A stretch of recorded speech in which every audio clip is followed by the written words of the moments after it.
নিজের দুর্বলতার কথা কখনো কাউকে বলবেন না। আপনি কিসে ভয় পান, কিসে আপনি আঘাত পান, বা আপনি ভীষণ কষ্ট পাবেন, এরকম কথাগুলো কাউকে বলবেন না। তাহলে দেখবেন যাকে বলবেন সেই আপনার দুর্বলতার পয়েন্টটা জেনে নিয়ে আপনাকে আঘাত করবে।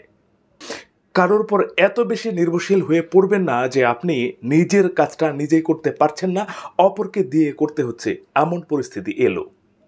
নিজে যতটা করতে পারবেন, যতটা সম্ভব নিজে করার চেষ্টা করুন।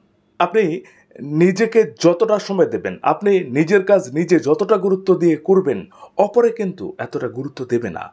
কারণ আপনি আপনাকে যতটা ভালোবাসবেন, আপনি নিজেকে যতটা ভালোবাসবেন, অন্য কেউ আপনাকে এতটা ভালোবাসতে পারবে না, সে যত প্রিয় মানুষ হোক না কেন। তাই নিজের কাজ নিজে করুন। হ্যাঁ, হয়তো দেখা গেল যে আপনি পারছেন না, একদমই অসম্ভব হচ্ছে, তখন বলুন